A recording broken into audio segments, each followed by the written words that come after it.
Hello, we're here today with Dr. Bobby from BodyWise Chiropractic in Tempe, Arizona. Hello. Hello.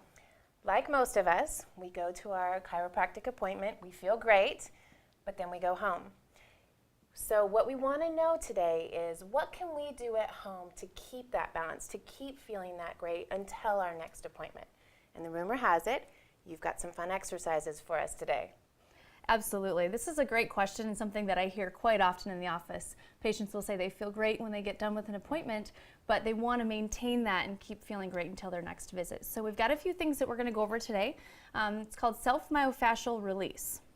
And we're going to have a few tools that we're going to use that you probably have lying around the house, a couple of them.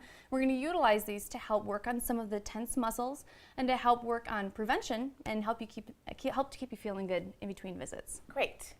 So the first thing we're going to go over is foam rolling, and this is a foam roll. This is a lower density foam roll. It's in white in color. Okay. There are varying densities that you can buy.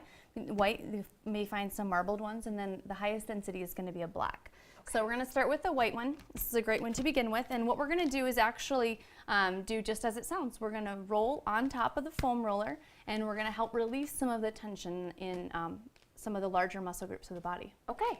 So how we're going to start is have you actually go down onto the ground and have a seat right on that foam roller. Okay. The first muscle we're going to work on, or the area that we're going to work on, is called your IT band. And this is an area, it stretches from your knee all the way up to your hip. Okay. Can cause anything from knee discomfort, hip discomfort, sometimes lower back discomfort, and something that's actually pretty common and commonly seen in my office. So the way we're going to work this is we'll have you straighten that right leg out. You're going to cross the left leg over the top of the right one. And this is going to be your balance, that left leg. Okay. And then you want to kind of rotate around so that you're on that right side. And use your hands to support you in addition to that left leg as you roll from the top of that pelvis all the way down to the knee. Now the key is to only put as much body weight on that as is comfortable for you. Everyone's going to have a different pain tolerance, and when you start out, you want to make sure that you use a little bit lighter pressure until you can kind of get how it's going to feel. And you relieve that pressure using your arm? Exactly. Okay. Yep, you're supporting yourself with your arms and that other leg. As it gets easier, then you can actually put more weight onto that leg that you're rolling on. Okay, yeah, you can definitely feel this. And when you hit a spot like that that's really tense, what you want to do is actually hold pressure on it and just let your body weight, you work kind of like you would work a trigger point, right? And you're going to hold pressure on that spot. Use some deep breathing. Hold it for 10, even 20 seconds if you've got a little bit of time to work on this. What that's going to do is just to help release that tension in the area. You may find a couple of those spots as you go through some of these larger muscle groups. Okay. Great. Another area that is commonly pretty tight and can be worked with the foam roller are the glutes and that hip area. So a lot of times people who drive a lot get some tension in their hips, right? And so this is a great one to help with that. So what you're going to do is keep that right leg a little bit bent like you have it. Okay. Cross that left leg over the top. Perfect. Kind of like a figure 4 type position. And you're going to roll onto that right glute. And again, we're going to support ourselves with that hand and hold as much pressure as you feel comfortable and roll onto those glute muscles. Now this one, you might actually feel some discomfort down the leg if you hit some tense areas. Mm-hmm. If you've had sciatica in the past, you know what that feels like. This is a great way to work out some of those muscles that cause some of that tension in the hip area and can lead to some of those sciatica symptoms. Yeah, and once you get good at it, you could do it while you watch TV. Absolutely. The foam roller is a great tool, very versatile, and you can take it a lot of different places. Nice. Now, as you're working on that foam roller, if you hit a spot in those glutes that feels like you maybe want a little bit more pressure, you can actually take a tennis ball. It's our second tool here that we can grab at home. And you're going to sit on that spot. And same idea, you're going to find that tense spot and use as much of the body weight as you feel comfortable and hold pressure on it. Now the tennis ball has got a smaller surface area, so it's going to be more direct. So you have to probably watch how much weight you put on it at the beginning. It's going to be a little bit sore. And of course, you only want to do it to, your pain tolerance. Right, yeah. This is a lot more intense than the foam roller, but it feels good. It's a great way to get those specific areas. And you can also use that tennis ball, if you go up against a wall, you can press it between yourself and a wall and work on some of the areas in between those shoulder blades, some of those spots that get tense as you're sitting at a computer or maybe standing all day. Nice. Yeah. So next we're going to actually utilize a couple of other things. First, the rolling pin. Okay. And this one I'm going to actually have you have a seat here on the chair. Okay. Perfect. And what we're going to work with a rolling pin is your calf muscles. So if you take that and hold on to the handles, the rolling pin works great. There are other tools that you can buy that are specifically for using for this the tight muscles, but we're going to utilize the rolling pin today because it's something a lot of people have at their house. So go ahead and just put it behind the leg.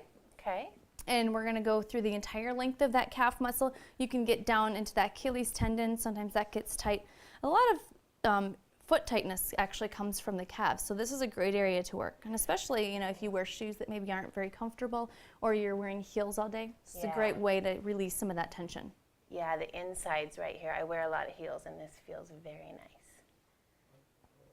And you can also take that rolling pin and use it on other muscles. You can, go on the fronts of your legs. If you maybe went on a bike ride and you're a little bit sore, this is a great way to work on some of that tension as well. And you don't need anybody. Exactly. Just yourself. Exactly. Self-myofascial release. Now the next thing we're going to use is a golf ball, and I'm going to have you take your shoe off for me. Okay. And this is a great tool to use, whether you're sitting at your desk at work, you're sitting at home watching television.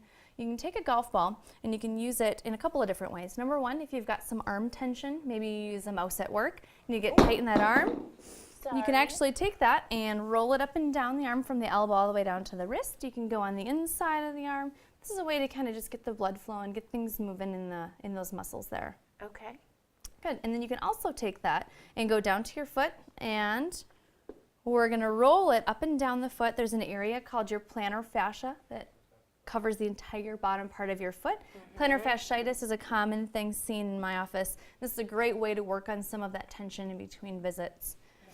Now this may cause a little bit of soreness and discomfort, and you can actually take a water bottle, fill it about 3/4 of the way full, throw it in the freezer, and this is something that you can use either to roll on the way that you're rolling on the golf ball, or use the golf ball first and then use the ice to then cool down the area that you've just worked on so that you don't have as much soreness afterwards. Okay. Oh yeah, the coolness feels very good. And this is great if you've had a long day at work, your feet are a little bit sore. Again, just go home, roll on top of that ice. It's going to feel a whole lot better the next day. Well, thank you very much, Dr. Bobby. This has been some great information. Absolutely. So we've got, to recap, we've got, our foam roller here, varying densities. We've got golf ball, we've got a tennis ball, we've got a rolling pin, and then a frozen water bottle. So some things that you've got probably lying around the house that you can use to help yourself out. Now, the one thing I won't have lying around my house is this. So you had talked about the different densities. Now, I'm a beginner. Personally, this was, a little intense for me. Should all beginners start with the white one? What does it depend on? How do I know what to go out and buy? All beginners should definitely start with one of the white or the lower density foam rollers. This is probably enough tension for you to begin with, and it helps you get the technique down. It's not going to be quite as uncomfortable, and if you've got a lower pain tolerance, this is always a good idea. As you get a little bit better, you can actually graduate to some of the higher density foam rollers. The black ones are generally the highest density and are reserved for those who have maybe been foam rolling for a while or have a higher pain tolerance. So, any of these tools can be found, or any of these foam rollers can be found, sporting goods stores, things like that. And they're a great asset on top of your stretching routine. Your chiropractor has probably shown you different ways to be able to stretch out your neck, your upper back, your lower back, all those areas. And if you have any questions about any of these techniques, I'm sure that your chiropractor can definitely answer those for you. Right. Well, speaking of questions, if you have any questions for Dr. Bobby, you can reach her at bodywisechiro.net. Thank you so much for coming in today. Thank you for having me.